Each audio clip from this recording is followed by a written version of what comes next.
Hey guys, how you doing? Welcome to a beautiful day in Houston, Texas. It's a cold one today, but that only means one thing: louder, faster cars, especially for the WRX, which I am going to take out today. Now I am going to change that shift knob in this one, just kind of do a little bit of change, make things a little bit different. I actually have a collection of shift knobs for this car. I just kind of got obsessed with STI for a while and just made a collection. So I'm going to do the normal one. It's not a very big special one, but I'll show you guys when I do it. And for some reason, when I did the, what's it called, the video for last time, like half of this stuff was shut off. So I don't know what happened. Anyways, I'm gonna redo it, and I might as well also do the brake review too. Do a little better job. I kind of figured that out. Of course, we're gonna take the RCF out. And first things first, we're gonna take out this beauty right here, the GS350. Now, I already walked around the neighborhood, kind of checked for any hazards from construction. And I'll see you guys in a bit, probably maybe a little bit in the RCF driving, and then definitely WRX, we're gonna do that brake review. All right, guys, talk to you in a bit.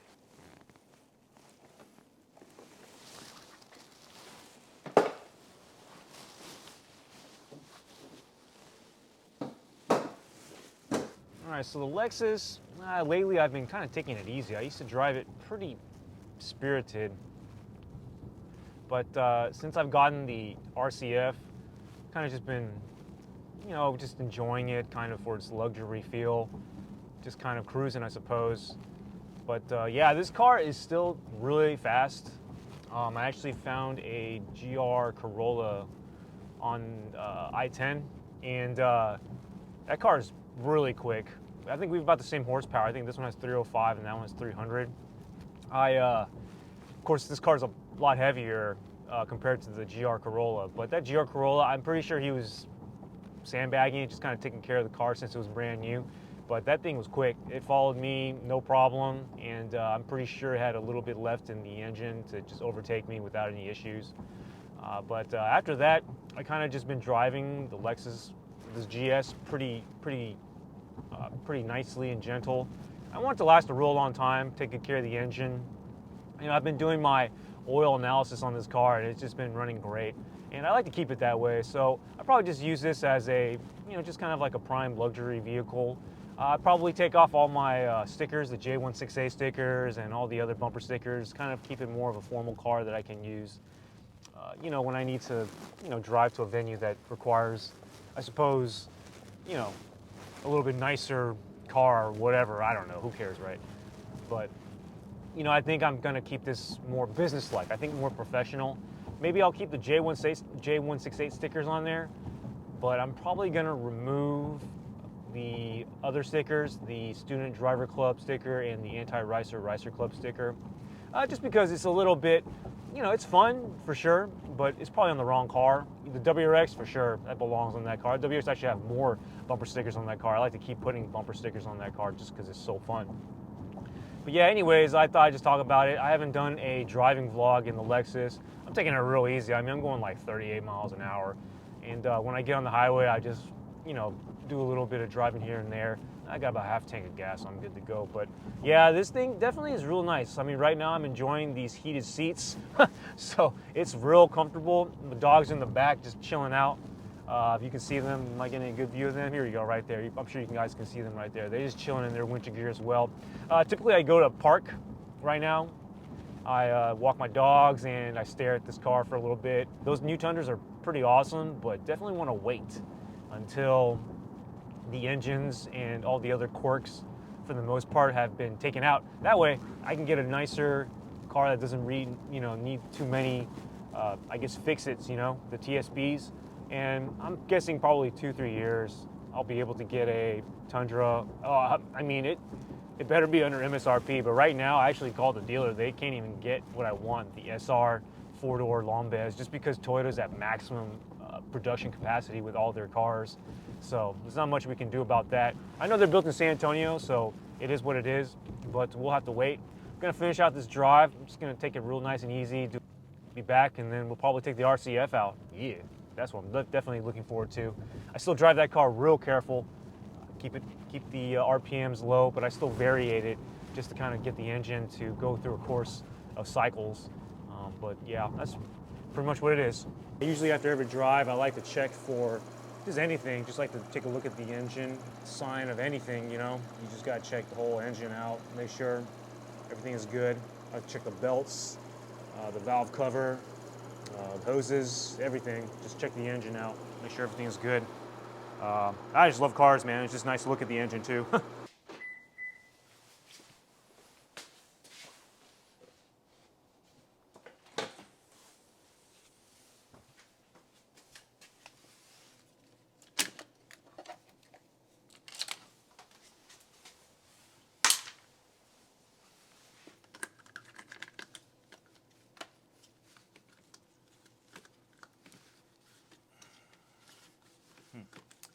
Needs to snap in place. There we go. I got the snap. Fortunately, I don't think these covers, they work on regular standard batteries, you know, the ones you get from Costco. So I probably got to remove these in a couple of years when I replace the battery. But it'll be nice. We'll see. Maybe they do fit. Who knows? Anyways, taking out the RCF. Dogs don't come on this car. This one's a solo driver. Man, I don't know if you guys know, but this hood is super light. I don't even know how to describe how light it is. It's nice.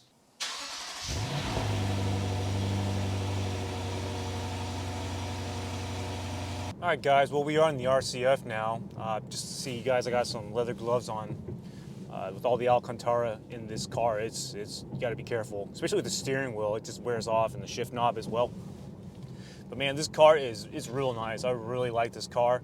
I know a lot of people don't like the track edition. That's why I got that license plate, just to kind of, I guess, troll people to hopefully like the car. But who cares? It's a beautiful car. I love it. For people who are Lexus enthusiasts, I'm pretty sure you completely understand why I got this car. And for the value, I mean, I think it's worth it if you do all the adding up, because that's basically what I did. I was going to get an IS 500 originally, and I wanted to get, like, you know, I wanted to try and retrofit an RCF track edition wing on there because I have seen it on an IS 500.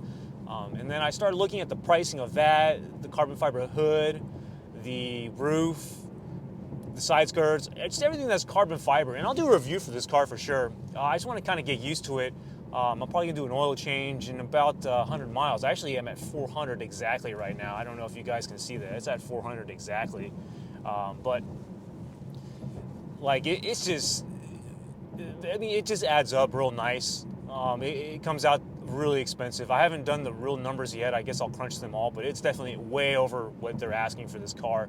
But yeah, it's real nice. Compared to the GS, the Sport Plus mode, it really is pretty crazy. I mean, the suspension, it gets real stiff. It's not uncomfortable like my WRX stiff, which I actually really like. It's not like a true track car stiffness, but it definitely, it's stiff compared to the Lexus. And I mean, the car just rolls real nice. The tires are amazing. There's supposed to be some special compound Pilot Sport 4S's. I'm actually thinking I might keep the tires. It's just to kind of, you know, just because they're supposedly so special after maybe 4 or 5 years of driving on them, or, you know, if they do end up wearing down to the wear indicator, I probably will take them off and just keep them just for, I don't know, just collectability purposes. I don't know. It just seems pretty cool. I mean, I know Manny Koshman, he did it for his, I forgot what that supercar, I forgot what it's called, that French one, Bugattis. He did do it for his Bugattis because those Michelins that come in the Bugattis, those are bespoke as well. Right now, the car is so new to me. Everything is kind of hitting the senses pretty heavy. So it's, you know, it is what it is. I'm going to change the oil at 500 and then put in a new one, oil in there. Probably keep it for about 1,000. And then change it out again, and definitely going to do oil analysis to make sure the engine is braking in properly and everything. But other than that, I'm just going to chill out. Right now, I'm not even in sport mode. I'm in normal mode just to kind of keep the RPMs down. It's a great car. I really enjoy it. Anyways, going to take this car out, you know, just put some miles on it. Looks like I probably need some gas. No, I got a quarter tank. I'm okay. And continue the vlog at another time. All right, guys. Talk to you in a bit. All right, guys. Well, I forgot to do a cold start for the Subaru, but also the battery went all funky on this camera. I don't know, man. This camera's kind of acting janky, but still a good vlogging camera. And it's just getting real loud in here. But Yeah, hopefully you guys can still hear me. But yeah, I wanted to do the shift knob. I want to show you guys the new shift knob that I'm going to be putting in here. Let's see here. Let's dump it out. There we go. It's the old school STI one. You know, I can't really see what I'm recording. Hold on a second. It's the old school STI one. I'm sorry, not old school. This is new school right here. I actually have an old school one. I think for an S207 as well as a, I think an S20. Well, I can't even remember, but I have one that's like super rare as well. Anyways, I was gonna replace the Duracon one. If you guys have never used the Duracon one, it's actually the cheapest of the, I think, aftermarket knobs. But man, it is really different to use. I mean, it's the control honestly is really impressive for the shift knob, the Duracon one. Let me just take it off real quick, and then I will put on the. Wow, I really put this on tight. Ugh. Why is it not coming off? I feel like it's. There it goes. It's coming off. It's a slow process, I guess. It's been a while since I've done a shift knob change, so I don't really remember how long it takes. But my car is warming up. I hate doing those type of warm-ups where you're not driving. If you just let the car sit and just warm up, I heard that's actually not good for the car.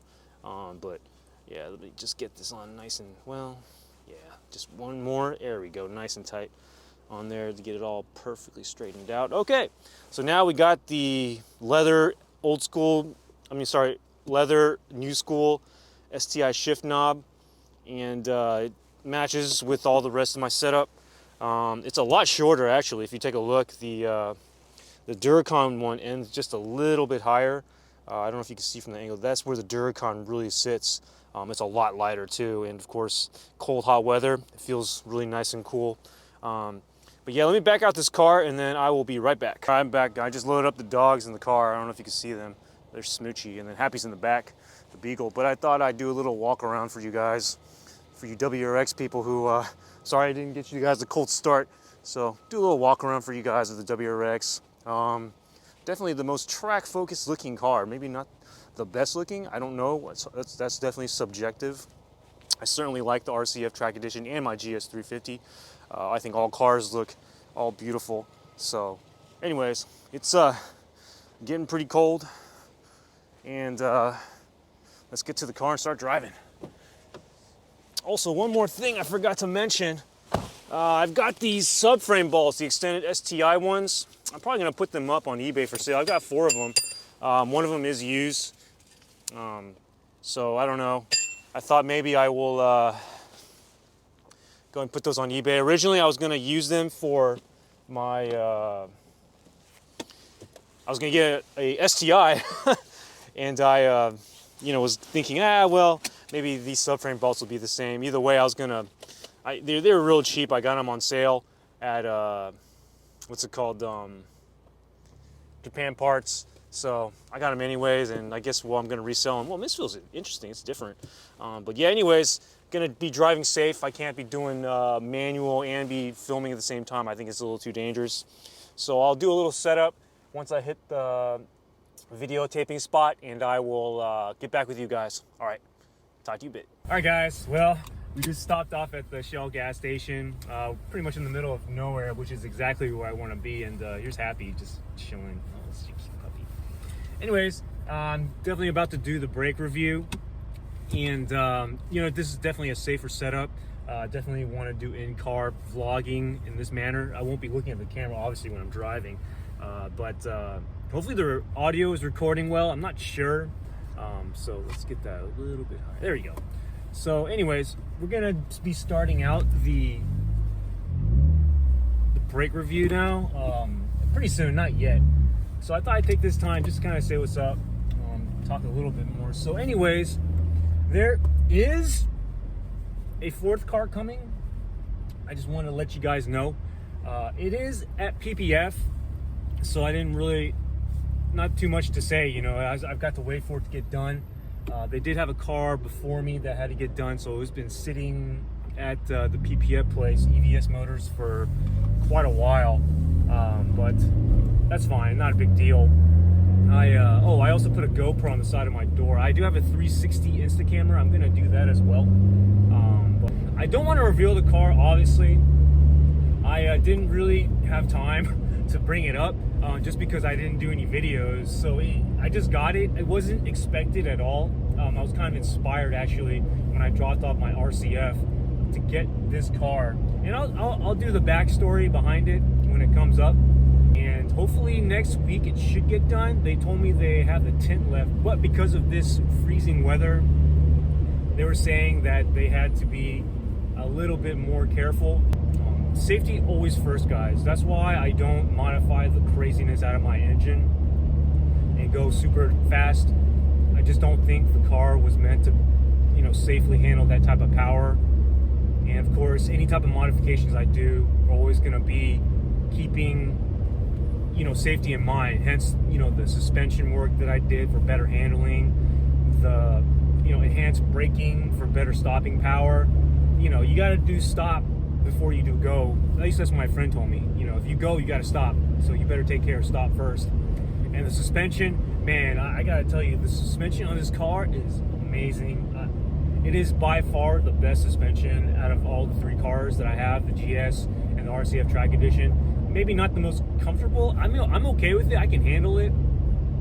But yeah, it is a great, beautiful suspension system. I wonder what GT3s are like, because I heard GT3s, they pretty much did what my WRX is, and which is all spherical bushings. Not for the most part. I mean, I do have some, what is it called? The polyurethane bushings. But yeah, I heard that Porsche did all spherical bushings in their car, which is pretty much what I'd like to do. You can do that actually with Cusco.